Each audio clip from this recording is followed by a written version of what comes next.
Dans les récits qui nous sont parvenus, certains témoignages dépassent l'entendement, brouillant la frontière entre le chagrin et le mystère, entre la loyauté et la plus sombre des trahisons. L'histoire que vous allez entendre est de cela.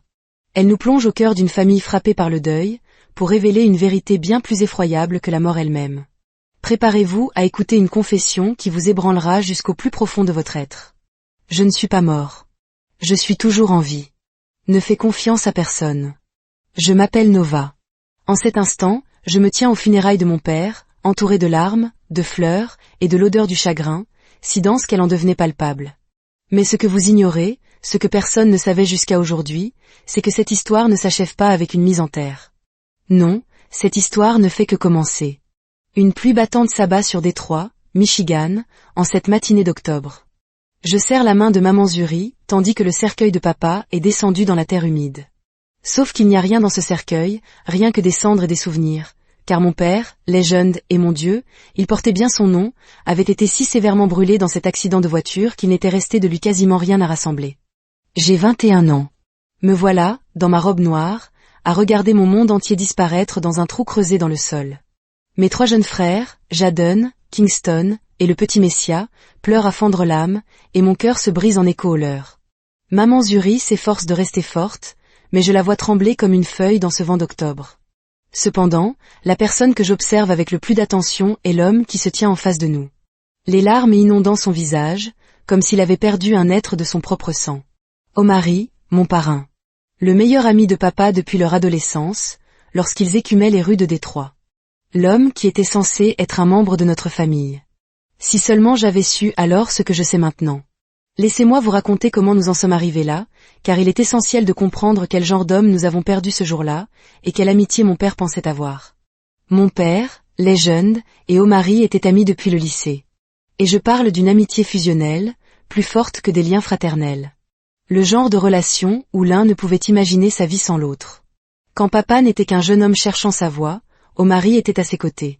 Quand papa a rencontré ma magnifique maman Zuri lors d'une kermesse paroissiale et en est tombé éperdument amoureux, c'est Omari qui le conseillait sur la manière de conquérir son cœur. Pour leur fiançailles, Omari aida papa à choisir la bague. À leur mariage, Omari était son témoin, debout près de l'autel, souriant comme s'il était aussi heureux que le marié lui-même.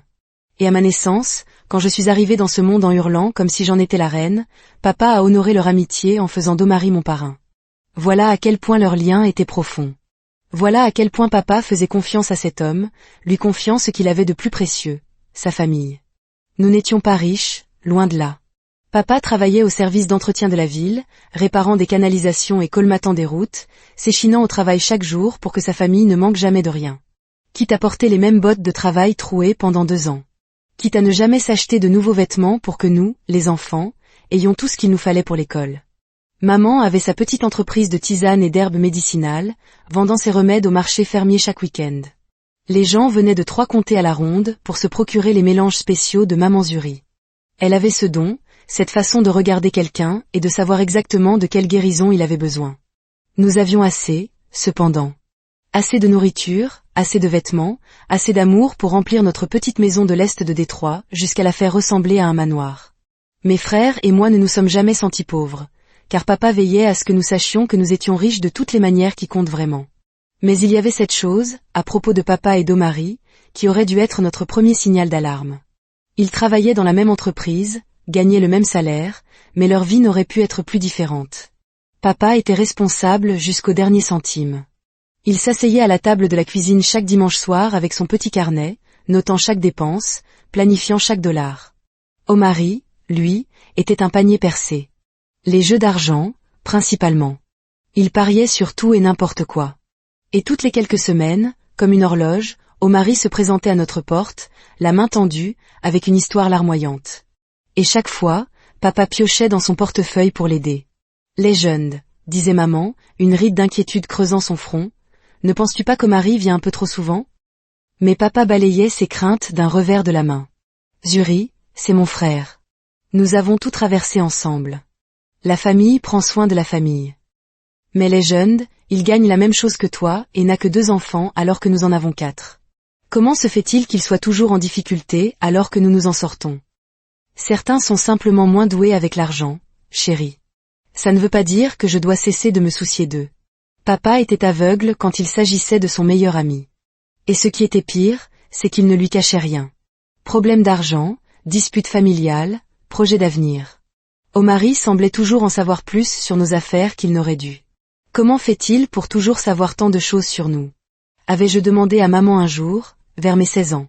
Ton père lui dit tout, avait-elle répondu, avec une nuance de résignation et d'inquiétude dans la voix que je n'avais pas comprise à l'époque. Avec le recul, je vois que maman essayait de m'avertir de quelque chose qu'elle ne pouvait nommer. Quelque chose dans la façon dont Omari observait notre famille, cataloguait nos luttes et nos joies. En surface, cela ressemblait à de l'amour. Mais en dessous, il y avait autre chose. Il te regarde parfois, m'avait-elle dit un jour alors que je me préparais pour le bal de promo et qu'Omari était venu prendre des photos. Quand il pense que personne ne regarde, il te regarde d'une manière qui me donne envie de te couvrir d'une couverture. Que veux-tu dire? Comme si tu étais un bien qu'il envisageait de posséder un jour. À l'époque, j'avais pensé que maman était surprotectrice. Mais aujourd'hui, aux funérailles de papa, en regardant Omari pleurer à chaudes larmes, je me souviens de tous ces petits moments qui m'avaient mise mal à l'aise. Sa façon de me serrer dans ses bras un peu trop longtemps, les commentaires sur la belle femme que je devenais, prononcés avec une intensité qui me donnait la chair de poule. Et la façon dont il regardait maman parfois, comme si elle était un objet convoité qu'il ne pouvait avoir, comme s'il attendait son heure. Le prêtre prononce ces derniers mots, des cendres aux cendres, de la poussière à la poussière. Omari s'avance et jette une unique rose blanche, le visage tordu par ce qui semble être un chagrin authentique. Tu vas me manquer, mon frère, dit-il assez fort pour que tout le monde entende. Je promets de prendre soin de ta famille comme si c'était la mienne. La façon dont il le dit me retourne l'estomac. C'est à ce moment que mon téléphone vibre. Normalement, je n'y jetterai même pas un œil, mais quelque chose m'y pousse. Numéro inconnu. Message texte. Et en lisant ces mots, je vous jure que mon cœur s'arrête de battre pendant 10 secondes entières. Je ne suis pas mort. Je suis toujours en vie. Ne fais confiance à personne. Je fixe l'écran jusqu'à ce que mes yeux s'emplissent de larmes. Mon père est mort. J'ai vu de mes propres yeux sa voiture calcinée être retirée du ravin. Il n'en restait pas assez pour remplir une tasse de café. La police nous a dit que l'incendie avait été si intense qu'ils n'avaient même pas pu utiliser les archives dentaires pour l'identifier. Alors, qui diable m'envoie ce message? Je regarde autour de moi. Maman, mes frères, Omari. Personne ne regarde son téléphone. Probablement un mauvais plaisantin, me dis-je pour calmer mon cœur qui s'emballe. Mais quelque chose cloche. Pourquoi un escroc me dirait-il de ne faire confiance à personne? C'est étrangement spécifique. Je supprime le message et essaie de me reconcentrer, mais ces mots résonnent dans ma tête. Ne fais confiance à personne. Alors que nous retournons aux voitures, Omari pose sa main sur mon épaule, comme s'il endossait déjà le rôle de protecteur. Et je ne peux m'empêcher de sentir que quelque chose de terrible est sur le point de se produire. De retour à la maison, les gens affluent, apportant des plats et des condoléances. Omari est au centre de tout, aidant maman à servir, acceptant les sympathies comme s'il était le co-hôte de cette triste réception. Zuri, tu sais que je suis là pour tout ce dont tu as besoin. Les jeunes auraient voulu que je prenne soin de sa famille. La façon dont ses yeux s'attardent sur le visage de maman me répugne. Mais je refoule ce sentiment. C'est mon parrain. Merci, Omari, dit poliment maman, mais je la vois reculer légèrement. Je le pense, Zuri. Pour les factures, les réparations, n'importe quoi. Appelle-moi, jour et nuit. Maman hoche la tête, mais son sourire n'atteint pas ses yeux. Je me demande si elle a reçu le même message étrange que moi. Alors que la soirée s'achève, Omari s'attarde. Il fait la vaisselle, range les restes, balaie la cuisine comme s'il vivait ici. Zuri, as-tu pensé à ce que tu vas faire pour le prêt immobilier? Je sais que les jeunes s'occupaient de toutes les finances. Nous trouverons une solution, répond maman, mais je perçois l'inquiétude dans sa voix. Si tu as besoin d'aide, je suis prêt à contribuer. J'ai quelques économies de côté. Je l'observe depuis le seuil, dérangé. Pas seulement parce qu'il s'immisce dans nos finances, mais parce qu'il semble avoir préparé cette conversation, comme s'il connaissait précisément notre situation. Comment Omari peut-il savoir tout ça? Plus tard, maman et moi sommes assises à la table de la cuisine, épuisées. Maman, dis-je prudemment. As-tu reçu des messages étranges aujourd'hui? Je lui montre le message supprimé. Elle le lit 2 fois, son visage blêmi. Qui enverrait une chose pareille? Je ne sais pas, un escroc? Mais pourquoi nous dire de ne faire confiance à personne? Nova, et si quelqu'un essayait de nous avertir? De nous dire qu'il y a quelque chose que nous ne comprenons pas à propos de l'accident? Le doute s'insinue dans ses yeux. Maman a toujours eu un bon instinct. As-tu remarqué quelque chose d'étrange chez Omari aujourd'hui? Je demande. La façon dont il se comportait, comme s'il prévoyait déjà de prendre la place de papa. Il semblait en savoir beaucoup sur notre situation financière, dit-elle lentement. Plus qu'il n'aurait dû. Et sa façon de te toucher, de se tenir près de toi. Comme s'il était mon mari au lieu de l'ami de papa, termine maman en frissonnant. J'ai trouvé ça déplacé, mais j'ai pensé que c'était l'émotion. Ou peut-être que ton instinct essaie de te dire quelque chose. Cette nuit-là, je repense à ce message. Je ne suis pas mort. Je suis toujours en vie. Ne fais confiance à personne. Si c'est bien papa, cela signifie qu'il a une raison de se cacher, une raison qui nous met tous en danger. Je pense aux larmes d'Omari, si convaincantes. Je pense à 20 ans de souvenirs familiaux. Et puis je pense à l'inconfort de maman, à ce sentiment qui m'habite depuis l'enfance que quelque chose clochait chez lui. À partir de demain, je prendrai ce conseil au sérieux. Les semaines qui suivent sont un tourbillon de chagrin, de stress financier et des visites de plus en plus fréquentes d'Omari. Il trouve toujours une excuse pour passer, semant des graines dans nos conversations sur le bienfait pour maman d'avoir un partenaire, sur l'importance pour mes frères d'avoir un modèle masculin. Il mène une campagne subtile pour convaincre maman que l'épouser est ce que papa aurait voulu. Mais ce qui me dérange le plus, c'est sa connaissance de nos finances. Il mentionne l'immatriculation de la voiture qui arrive à échéance, la taxe foncière. Des détails que papa n'aurait jamais partagés. Il obtient ces informations d'une autre source, ce qui signifie qu'il nous surveille, étudie nos vulnérabilités.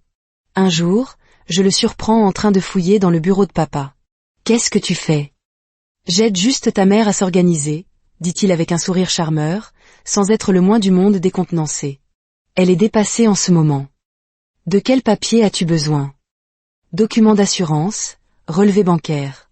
Tout ce qui peut nous aider à comprendre votre situation financière pour prendre les bonnes décisions. » Nous ? Ta mère et moi. Les personnes qui vont s'assurer que cette famille reste à flot. Sa condescendance me met en rage. Comment sais-tu que nous sommes sur le point de perdre la maison? Je demande. Son expression se durcit. Fais très attention aux accusations que tu portes, jeune fille. Ta mère doit prendre des décisions difficiles. J'espère qu'elle sera assez intelligente pour choisir la sécurité plutôt que l'orgueil. J'en parle à maman. Elle est terrifiée. Nos options s'amenuisent. Le plan d'Omari fonctionne. Il nous pousse dans une situation désespérée où sa proposition semble être la seule issue. Je pense à la proposition d'Omari, dit maman un soir, le désespoir dans la voix. Maman, non. Nova, je ne veux pas l'épouser. Mais que faire si c'est le seul moyen de garder notre famille unie? Cette nuit-là, mon téléphone vibre de nouveau. Numéro inconnu. Ne la laisse pas l'épouser. L'épreuve arrive bientôt. Reste forte. Cette fois, je décide de répondre. Qui êtes-vous? La réponse est presque immédiate. Quelqu'un qui t'aime. Quelqu'un qui va s'assurer que ta famille est en sécurité. Ne perds pas l'espoir. Prouve que tu es celui que je pense. Ton premier mot a été « dada ». Tu avais 8 mois, et tu l'as dit pendant que je changeais ta couche. Ta mère a pleuré parce qu'elle essayait de te faire dire « maman » depuis des semaines. Mes mains se mettent à trembler. Personne d'autre ne connaît cette histoire. Papa? Oui, ma chérie. C'est bien moi. Les larmes coulent si fort que je peux à peine voir l'écran. Où es-tu? Pourquoi ne peux-tu pas rentrer? Parce que je rassemble des preuves qui enverront Omari en prison pour le reste de sa vie. Si je rentre trop tôt, il vous fera du mal pour m'atteindre.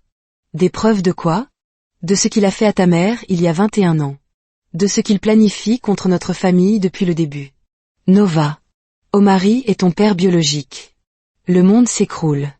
Papa m'explique la nuit de ma conception, l'agression, le test ADN qu'il a fait en secret, son silence pendant 20 ans pour protéger notre famille. Il m'explique l'héritage de 69 millions de dollars de sa mère, une nouvelle qu'il a partagée avec Omari 2 jours avant l'accident. Omari, apprenant l'existence de cet argent et sachant que maman en serait la bénéficiaire, a orchestré l'accident pour s'emparer de la fortune en l'épousant. Mais le plan de papa est encore plus vaste. Il a découvert qu'Omari est un prédateur en série qui a ciblé d'autres familles, provoquant des « accidents » pour s'emparer de leurs assurances-vie. Il a donc simulé sa propre mort pour qu'Omari, se croyant victorieux et intouchable, baisse sa garde et se trahisse. Papa, maman pense à l'épouser. Elle croit que c'est la seule solution. Je sais. C'est exactement ce sur quoi il compte. Nova, j'ai besoin que tu fasses quelque chose de très difficile. J'ai besoin que tu convainques ta mère d'accepter de sortir avec Omari. Quoi? Non. Écoute-moi. C'est le seul moyen. Il doit croire qu'il gagne. S'il se sent en confiance, il deviendra imprudent, il se vantera de ses plans, et j'enregistrerai chaque mot. Je vous surveille. Je ne le laisserai pas lui faire de mal. Le lendemain, je raconte tout à maman. Le choc, les larmes, puis une froide résolution. Elle accepte le plan.